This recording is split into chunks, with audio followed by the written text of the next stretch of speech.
যে বললাম যে আঞ্চলিক ভাবে যদি একটা এলাকায় যদি মনে করেন আপনার 10 জন প্রার্থী থাকে, মানে 10 জনই মনে করে সে যোগ্য প্রার্থী, তো সেই যোগ্যতাটাকে মাপবে কে? মাপার যে প্রক্রিয়াটা, এই প্রক্রিয়াটা কিন্তু ট্রান্সপারেন্ট না।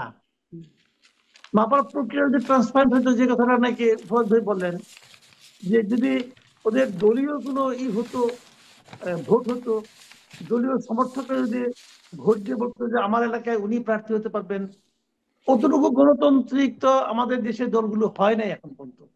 আমরা তো দেখি নাই। আমরা প্রত্যাশা করি ওরকম হোক, যে কোনো একটা এলাকায় কে সবচেয়ে ভালো হবে এটা ওই দলের লোকজন যারা আছে তারাই নির্ধারণ করুক, কিন্তু সেরকম তো হয় নাই।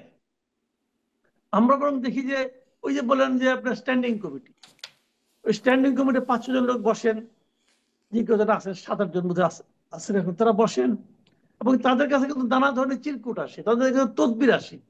হয়তো কেউ একজন বলে যে উনি খুব ভালো হবে, তাকে দিয়ে দিচ্ছে।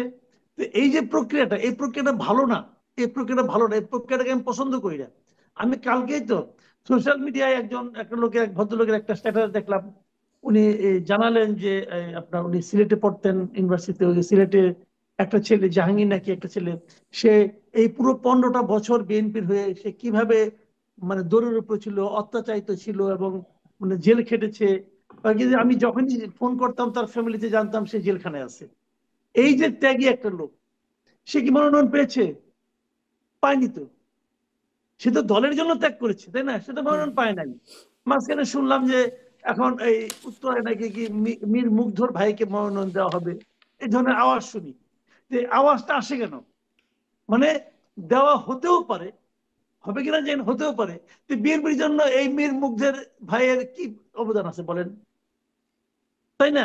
তো এখন এরকম তো হয় ভাই। শুধুমাত্র সিটি ব্যাংকে অ্যাকাউন্ট থাকলেই করতে পারবেন গুগল পে, তাই অ্যাকাউন্ট খুলুন আজই।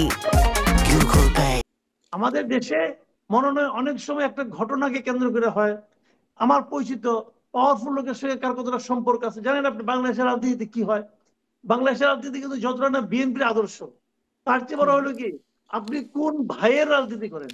অনেক ভাই আছে উপরে, কিন্তু বিএনপি সেন্ট্রাল লিডারদের মধ্যে অনেক ভাই আছে। এখন কোন ভাইয়ের লোক আপনি?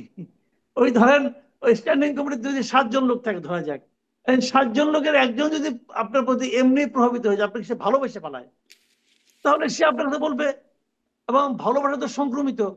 সে আরো 2 জনকে বলবে ভাই আপনি একটু ভালোবাসেন, তো সেও ভালোবাসলো। আপনি বললেন যে সেই আপনার টাকায় ভালোবাসার জন্য ভালোবাসবো। কোনো লেনদেন হয় কিনা এই প্রশ্ন আমি করছিলাম। আপনি কি কিছু জানেন যে মনোনয়ন আচ্ছা, বাণিজ্যের কোনো খবর কি পেয়েছেন?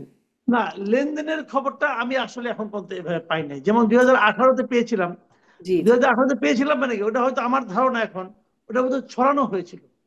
পুরো জিনিসটাকে আসলে একটু মানে মন্দ করে দেখানোর জন্য আমার খুব ইন্টেনশনালি পরিকল্পিত ভাবে এটাকে ছড়ানো হয়েছিল 2018-তে, এটা আমার ধারণা। আর কারণ আমার সঙ্গে 2 একজন প্রার্থীরও কথা হয়েছিল ওই সময়, তো আমি যে মাত্রায় শুনেছি সেই মাত্রার কথা আমি শুনিনি আর কি। আর এবার যেটা হয়েছে, এবার লেনদেনের কথা এখন পর্যন্ত আমার কানে আসেনি এ পর্যন্ত। হুম, আচ্ছা, এটা ভালো। আরো 2 দিন কিন্তু যাক, 2 দিন গেলে মানে হবে কি, আপনি আপনি এটা আপনি আশা বলছিলেন করছি, যে আমি একটু মুগ্ধর একটু ভাই। বলি এক সেকেন্ডে। হ্যাঁ, আশা করছি যারা নাকি মনোনয়ন না পায় তারা কিন্তু এটা ছড়ায় যে আমি কি করে পাবো, আমি তো এত টাকা দিতে পারি নাই, উনি দিতে পেরেছেন, ওনারটা হয়ে গেছে, এরকম কিন্তু হয়। তো এখন এইগুলো যে যখন ফাইনাল হবে না, এখন তো ফাইনাল হয় না, কিন্তু ফাইনাল না হওয়ার কারণে যারা নাকি দিয়েছে পায়নি তারা যখন কিছু বলবে না, এখন বলবে না, এখানে তারা ভাববে আমি তো পেতেও পারি, আমি আরেকটু দেখি, আরেকটু লবিং করি।